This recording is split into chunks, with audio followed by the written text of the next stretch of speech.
That was a scary time because for the first time it felt like my body wasn't working the way it was meant to. There's a whole spectrum of symptoms that women can have.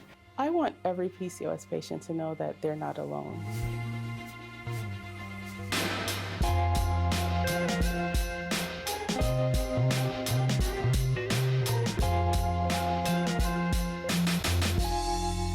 My name is Savannah Levens. I'm an investigative reporter here at 11 Alive. Okay, so a little over a year ago, I went to my OBGYN.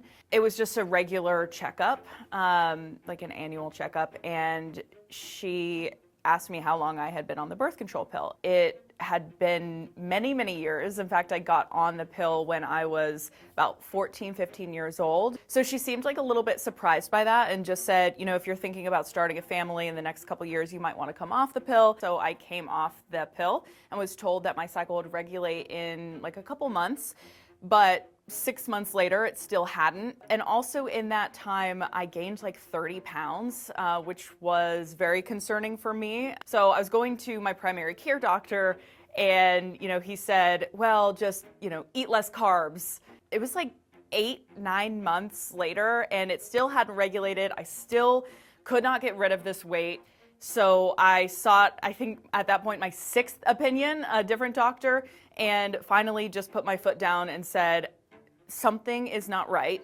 I got some blood work done, and then the doctor sat across from me and said, you meet the criteria for PCOS. That was the first time I've ever heard that word. I am Sasha Ati, founder and executive director of PCOS Challenge, the National Polycystic Ovary Syndrome Association.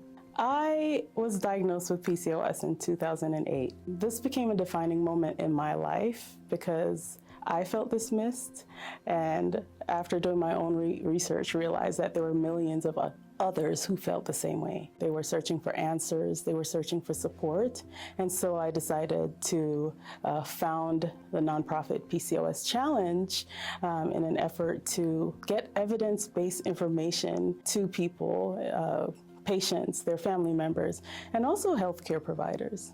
Well, one of the biggest issues is the lack of awareness, not only in the general population, but also within our healthcare provider community as well. Up to 70% of patients are going undiagnosed. Yet PCOS is a fairly easy diagnosis.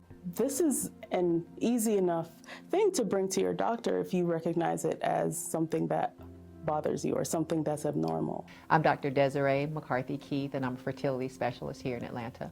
So PCOS is extremely common. It's the most common reproductive condition for women of reproductive age, and there's a whole spectrum of symptoms that women can have.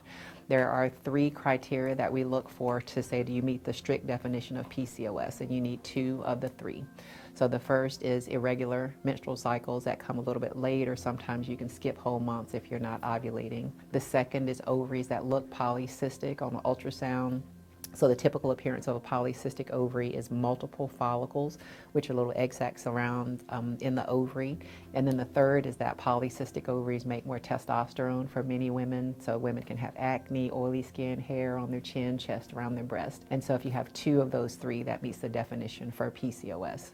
If we're looking for the prototype and the woman who has all of those features, sometimes we can miss it because there are definitely women who have all of the features.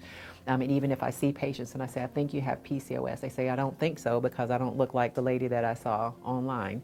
But we do see women who might have milder symptoms kind of in the middle, and we have some who really don't have any of the outward symptoms. So PCOS is an endocrine or hormonal condition, and so there are many hormone fluctuations that are associated with PCOS. It's really a metabolic syndrome when women have PCOS, so there can be weight gain, trouble losing weight, a risk of insulin resistance or prediabetes. Which means I gain weight easier and don't lose it easily at all. And so those hormone imbalances can affect the risk of developing those conditions, can affect fertility, can affect weight and things like that. A lot of times we as women tend to hide things and suffer in silence, but the fact is that PCOS puts you at higher risk, experiencing mental health disorders such as anxiety, depression.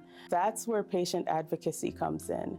That's where patients are now very well researched, are taking control and sharing among ourselves and using our stories to create awareness, but also change policy. I think if I had known about PCOS at the time and seen the symptoms, I would have known, or I would have known to bring it to my doctor and say, hey, could it be this? And so that's part of my healing in this too, is trying to raise awareness, and that makes me feel good. It's so common, very common for women to say, my periods were regular when I started, when I was in puberty. I was on birth control pills until I was in my 20s, and I had regular cycles on the pills.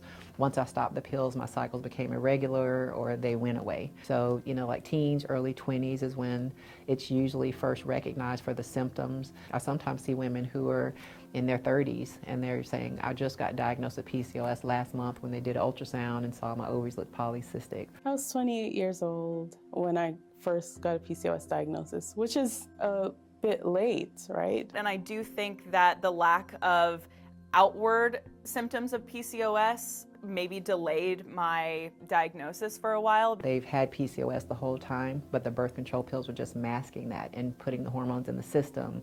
So it seems like they're having a regular cycle. And then once they stop taking the birth control, then their ovaries go back to their function, which may be irregular.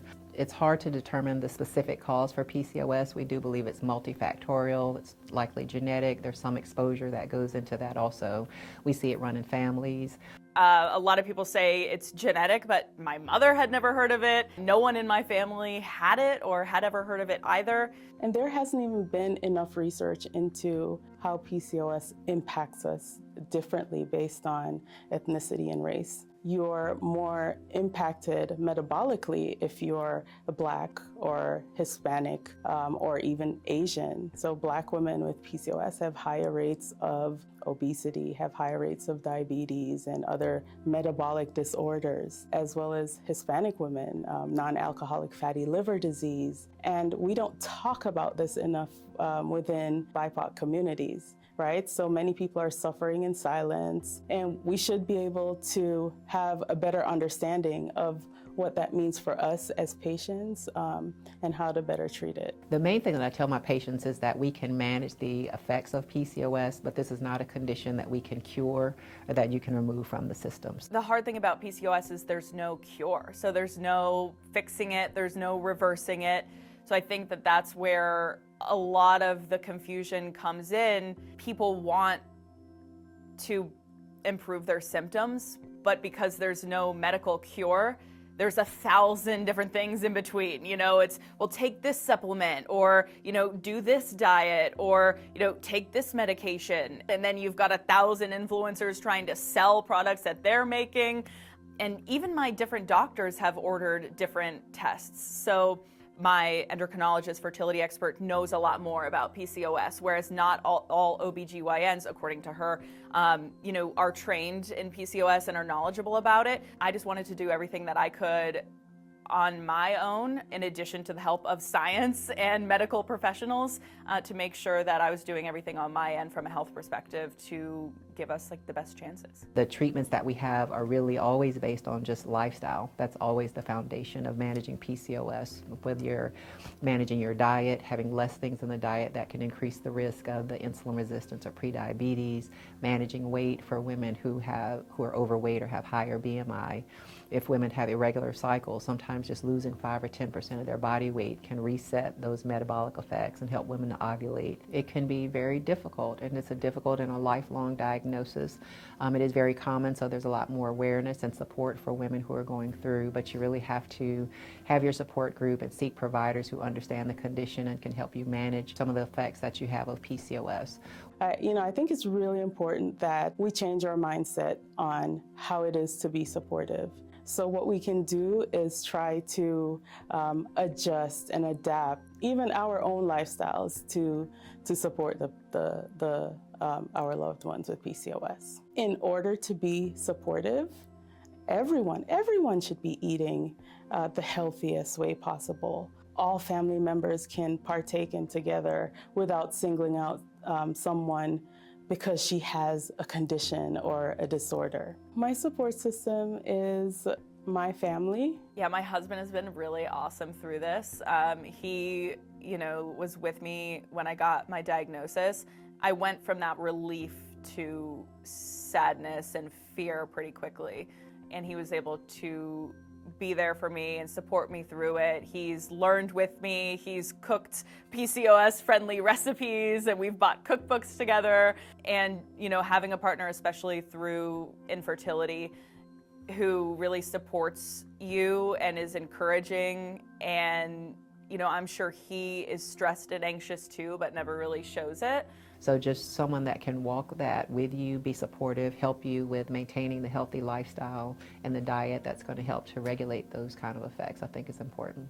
When I first got the diagnosis, and I was first dismissed by my OBGYN, she told me to come back to see her when I want to get pregnant, not to worry about not having my periods. Then she sent me to my endocrinologist, who told me to come back to see him in 6 months after I've lost weight. The onus was on me to figure out how to best navigate this condition. During my pregnancy with hypertension, it was a risky pregnancy, a cesarean delivery, and I was a statistic. The statistics that we've always kind of rattled off about PCOS. I had multiple pregnancy-related complications. Within 5 days of being discharged, was diagnosed with postpartum preeclampsia, which we know is connected to PCOS. About almost a month after giving birth, I finally said, enough is enough. And they did an ultrasound, they took my blood, but then the ultrasound showed that there was retained products of conception, retained placenta. Even though I had a C-section, the placenta hadn't been removed or moved all the way. It all came full circle. It felt to me like Black women, mothers, aren't taken seriously. Our lives are not taken seriously enough. That's how I felt. I felt dehumanized. I say all of this to say that you're a Black woman, you're at high risk for complications in the healthcare system. If you're a Black woman with PCOS who is pregnant or has recently given birth, really high risk. And I'm not saying this to scare people. Too many of us become statistics. It doesn't matter what your education level is. It doesn't matter what your status in life is. It just doesn't matter. We're always constantly having to advocate for ourselves. I always say advocate for yourself. If you go to any provider and you're asking questions and you do not feel like your needs are being addressed, seek another provider. Seek someone who shares your values, seek someone who you have something in common with that looks like you or has lived the same experiences as you, so that when you express yourself, they are actually seeing you as the person and not kind of just looking, checking the boxes and going on through. Don't let your symptoms just be ignored. If you know your body and you feel like something is not right, seek a provider, talk to someone, get answers to your questions. I would just say advocate for yourself, trust yourself. Medical professionals are incredible people. They're highly educated people, and you should always refer to them. But your one doctor might not be the be-all, end-all. Medical gaslighting is a very real thing. There's data to support this, particularly with women, especially women of color. So standing up for yourself and speaking up when you know something isn't quite right. And if you're not getting the answers that you want, going to someone else. I think in the time when I was searching for answers and didn't have one, that was a scary time, because for the first time it felt like my body wasn't working the way it was meant to. And now that I do have a diagnosis, I think the biggest thing I've had to grapple with emotionally is feeling like I'm broken. And I think, the reason that I want to be so open about this and that I'm so emotional about this is because I think a lot of people with PCOS share that sentiment. And so through a lot of therapy and conversations with family and friends who support me, I'm coming around on that and realizing that that's not the case, that I'm not broken. But when you're in the depths of it and things aren't working how you want them to, and you feel like you're working so hard and doing everything you possibly can, and it's still not working, especially as a woman, there's so much pressure on us to have kids and to look skinny and to look healthy and to have it all. And when your body is fighting you on those things, it feels like an attack on the most basic core level of who we are. But I also think I've come around to realizing that a lot of that was just intrinsically ingrained in us from the time that we're little girls, and it's not a healthy way to think, that we have to function this certain way, that we have to do these certain things. And one of the things that made me feel better was realizing how many people are dealing with this. And in these PCOS communities, they refer to it as a sisterhood, CYST.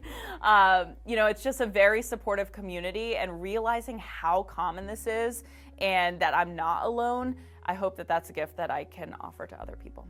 Now this is a global movement. When we first started, we reached out to almost every news station there was, and we were told, and I quote, "We do enough of this type of thing."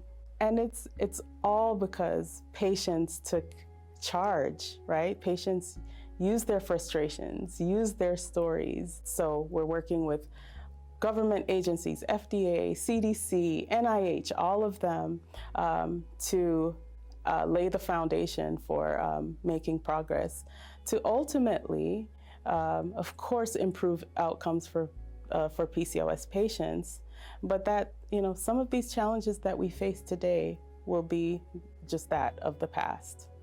I want every PCOS patient to know that they're not alone. The symptoms may feel unique to us. It may feel that we're struggling alone. We've had events where cousins will meet each other at that event and not knowing that the other had PCOS. Speak up more to your families, to your friends. You never know. Find at least one or two trusted sources of support for yourself. So if you're diagnosed with PCOS, first you should say, what are my metabolic risks? Are there any things that I need to change in my lifestyle right now to reduce those risks? Even when you're not pregnant, there's a higher risk of the insulin resistance and prediabetes and things. Once pregnant, there's a higher risk of gestational diabetes. If women's PCOS is not well controlled, there can be a higher risk of an early miscarriage. So we talk about just having a healthy starting place before the pregnancy, but never give up hope. PCOS is not a death sentence. It's knowledge that you can move forward with, and you might have to make some changes in lifestyle, and you might have to come to accept some hard truths moving forward, but there's a community out there to support you. I do have hope. I've seen the changes, and I've seen where we've come from to where we are now. The more eyes we have on a cause to move it in the right direction, that's what gives me hope. And that's what we'll continue to do, and we'll continue to lead these efforts. There's always a possibility. There's options for you to be healthy, for you to manage your PCOS and to have a healthy life that's not impacted in a negative way by the PCOS. And for women with PCOS, you are definitely able to be pregnant, have a healthy pregnancy, and you just want to focus on any of those PCOS effects that might increase your risk for some of those conditions, but they can definitely be managed and you can still be successful.